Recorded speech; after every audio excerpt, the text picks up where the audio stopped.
My name is Ethan Carter, and for 8 years, I believed I had the kind of life men prayed for. I had a wife named Melissa, a little boy named Noah, and a small house at the edge of a quiet neighborhood in Ohio where every lawn looked freshly cut and every front porch had a flag or a hanging basket. It was not a perfect life, but it was mine. I worked long hours as a project manager for a construction company. Melissa worked part-time at a dental office. Noah was 6 years old, obsessed with dinosaurs, pancakes, and asking questions no adult could answer without checking Google. And then there was my older brother, Ryan. Ryan had always been the charming one. He was the kind of man who could walk into a room 10 minutes late and somehow make everyone feel lucky he had arrived at all. He had the smile, the confidence, the stories, the easy laugh. Growing up, I was the responsible son, the one who made good grades, got a job early, paid my own bills, and kept my problems quiet.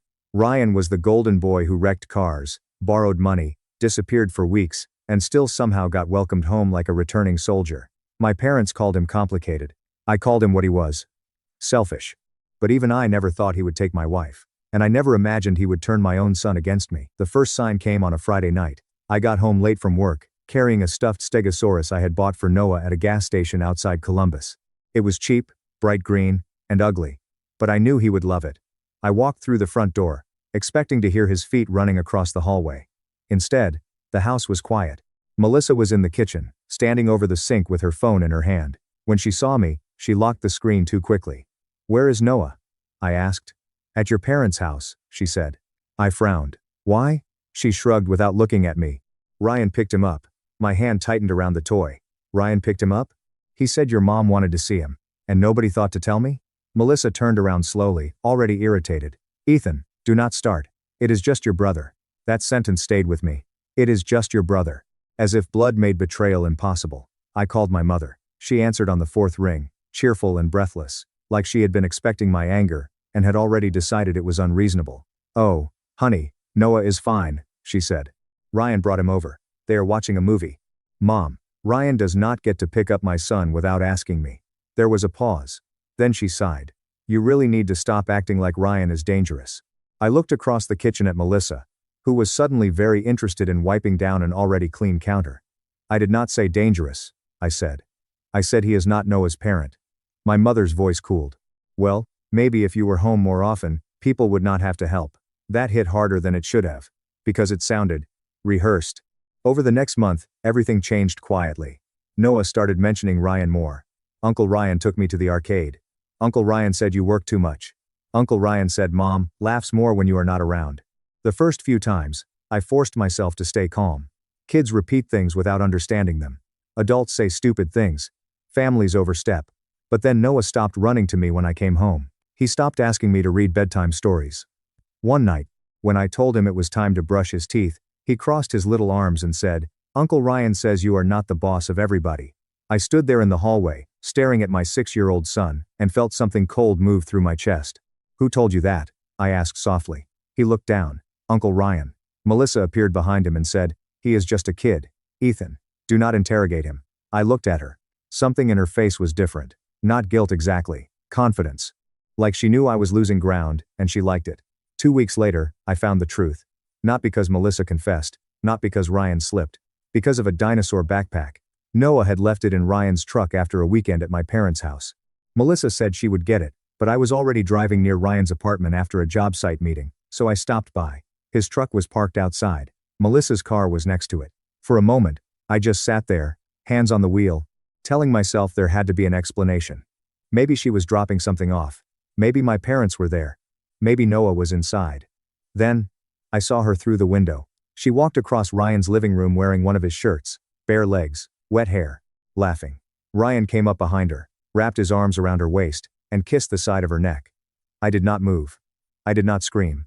I did not burst through the door, like men do in movies. I just sat there while the life I had built burned down in silence. Then my phone buzzed.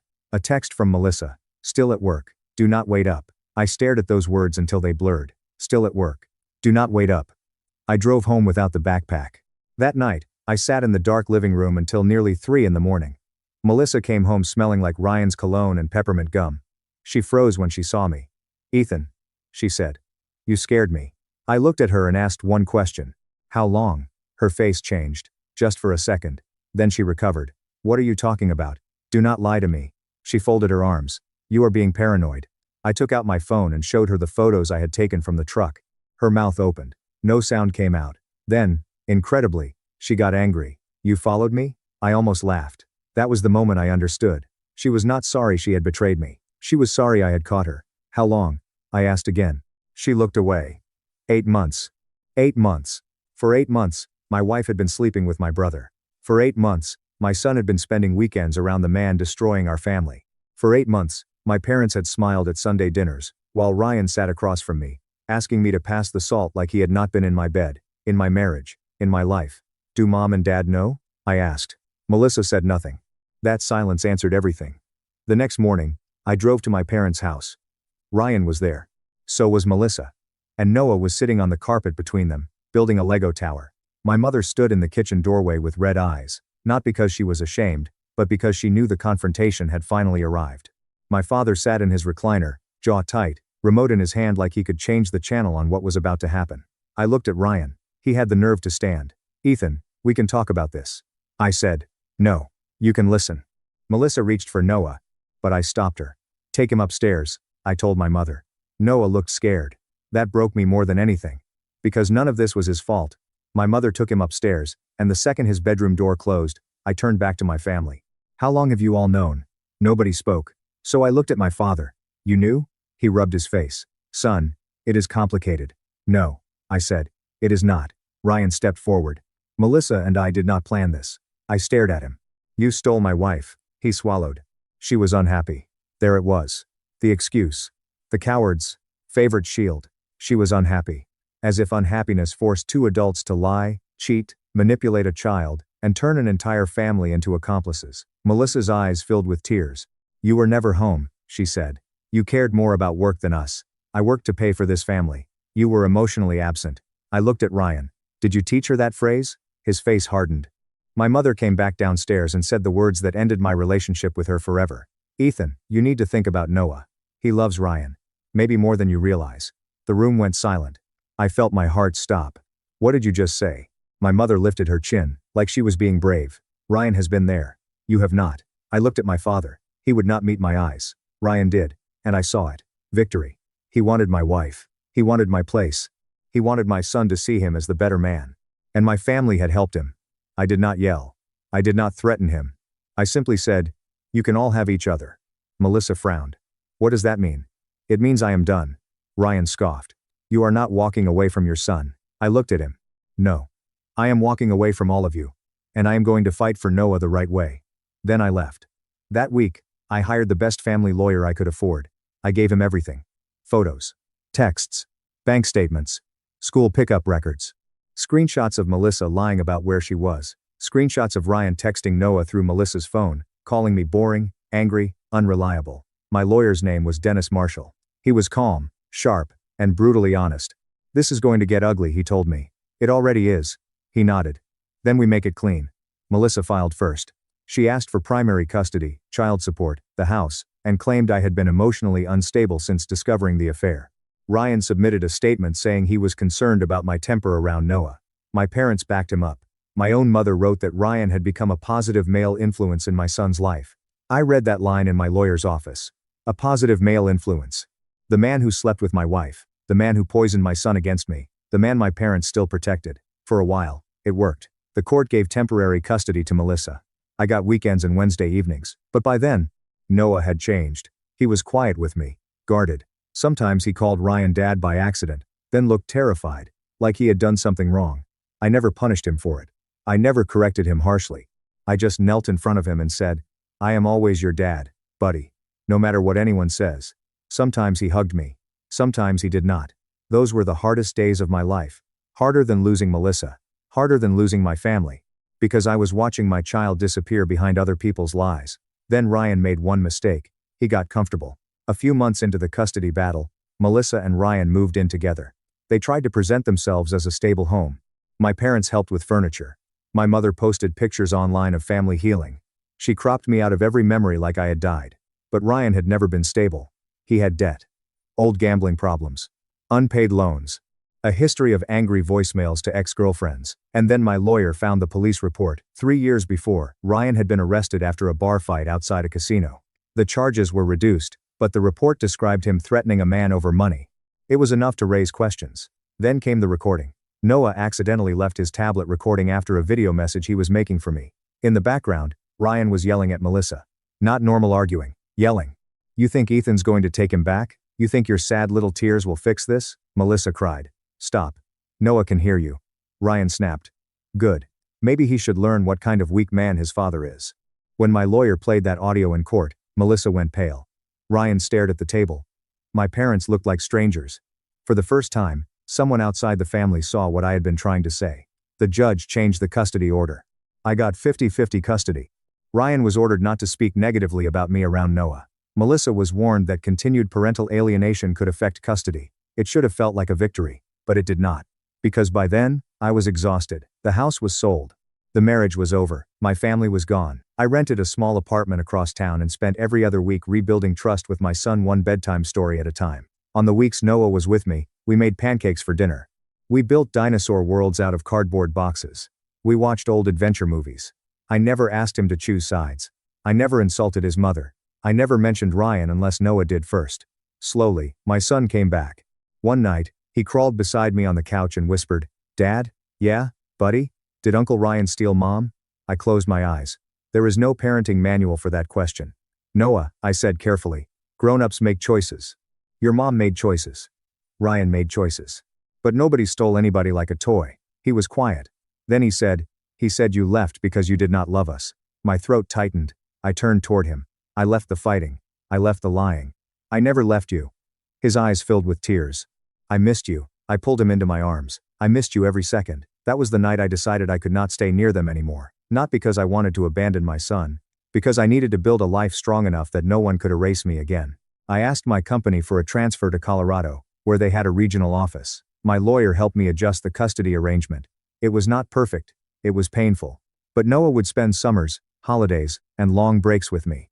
We would video call every night. Melissa fought it at first. Not because she wanted me close, because she wanted control. Ryan mocked me. "Running away?" he said outside the courthouse. I looked at him for the last time as my brother. "No," I said. "Surviving." Then I disappeared from their everyday lives. I changed my number. I blocked my parents. I blocked Ryan. I only communicated with Melissa through a parenting app. For years, I lived quietly. I worked. I saved. I healed. Colorado changed me. The mountains gave me space to breathe. The cold mornings taught me discipline. The distance taught me who I was, without the noise of people who had mistaken my kindness for weakness. I started my own construction consulting firm after 2 years. By the 4th year, I had 6 employees. By the 6th, I had contracts in 3 states. By the 7th, I bought a house with a deck facing the mountains. And Noah had his own room there, painted blue, with shelves full of dinosaur books he pretended he was too old for. He was 13 by then. Tall, smart, quiet, and beginning to understand. One summer evening, he stood beside me on the deck while the sky turned orange behind the peaks. "Dad," he said. "I know more now." I did not ask what he meant. He looked down at his hands. "Mom told me some things. Grandma told me other things. But I found old messages." I stayed still. His voice shook. "They lied to me." I turned toward him. "Noah." He wiped his face quickly, embarrassed. "They made me think you did not want me." That sentence almost took me to my knees. I reached for him. But he was older now. He did not collapse into me like he used to. He just stood there, trying to be strong. So I said the only thing that mattered. "I wanted you every day." He nodded. "I know." That was enough. For a while, I thought that would be the end of it. Then, 9 years after I left Ohio, Ryan called. I did not answer. He called again. Then my mother. Then my father. Then an email came from an address I did not recognize. Subject line: "Please help your brother." I almost deleted it. But curiosity is a dangerous thing. The email was from Melissa. "Ethan, I know I have no right to contact you this way. Ryan is in serious trouble. He borrowed money from people he should not have borrowed from. He lost his job. Your parents used their retirement savings trying to help him. The house is gone. He is being sued. He may go to jail. He says you know people who could help with legal and financial advice. Please. Whatever happened between us, he is still your brother." I read that last line twice. He is still your brother. The same sentence, dressed in new clothes. I closed the laptop. For 3 days, I said nothing. Then Noah called me. He was 15 now, living mostly with Melissa, but visiting me whenever school allowed. His voice was tense. "Dad, did they contact you?" "Yes." Do not do it. I sat down slowly. What happened? He exhaled. Uncle Ryan messed up bad. Grandma and Grandpa gave him everything. Mom too. He lied to all of them. He took money from Grandpa's account. He used Mom's credit cards. He told people he owned part of your company. I felt something old and cold stir in my chest. My company? Yeah. I almost laughed. After everything, Ryan was still trying to stand in my shadow and call it sunlight. Are you okay? I asked. Noah was quiet. I am angry, he said. I am angry at them. I am angry at Mom. I am angry I believed them when I was little. You were a child. I still hurt you. No, I said firmly. They used you. That is not the same thing. He sniffed. I do not want to be like them. You will not be. How do you know? Because you are worried about it. A week later, Ryan showed up at my office in Denver. He looked nothing like the golden boy I remembered. His hair was thinner. His face was swollen from bad sleep and worse decisions. His jacket was wrinkled. His confidence was cracked. My assistant buzzed me. There is a Ryan Carter here. He says he is your brother. I stared through the glass wall of my office. There he was. The man who had stolen my wife. The man who had tried to steal my son. The man who had taken my parents' loyalty, money, and dignity, and spent all three. I could have refused to see him. Maybe I should have. But I wanted to look him in the eye one last time. Send him in, I said. Ryan walked in slowly. For once, he did not smile. Ethan. I said nothing. He looked around my office, at the framed project photos, the awards, the view of downtown Denver behind me. You did good, he said. I leaned back. What do you want? His jaw tightened. I need help. There it was. Not an apology. Not remorse. Need. I am being sued, he said. There are allegations. Fraud. Misrepresentation. A bunch of exaggerated nonsense. Did you tell people you were connected to my company? He looked away. I may have mentioned family ties. You used my name. I was desperate. You were always desperate. You just used to call it ambition. His face flushed. I came here to make peace. No, I said. You came here because everyone else is empty. He swallowed. Then, finally, he said it. I am sorry. I waited. He continued, voice low. I am sorry for Melissa, for Noah, for everything. I studied him. For years, I had imagined this moment. I thought I would feel satisfaction. Triumph. Maybe even rage. Instead, I felt tired. Because some apologies arrived too late to heal anything. You did not just sleep with my wife, I said. You helped turn my son against me. Ryan's eyes dropped. That was Melissa. No, that was all of you. He had no answer. I stood and walked to the window. My parents gave you everything, I said. Their money, their trust, their excuses, their protection. And you burned them anyway. His voice cracked. They are going to lose the house. I thought the house was already gone. He flinched. It is complicated. I turned around. No, Ryan, it is not. For the first time, he looked afraid. Ethan, please. I know I do not deserve it. But if you could just write a statement. Say I was confused. Say I had permission to mention the company. Anything. It would help. I stared at him. You want me to lie for you? He whispered. I want you to save me. And there it was. The full circle. Years earlier, he had stood in my parents' living room and watched my life collapse. Now he was standing in my office, asking me to hold up his.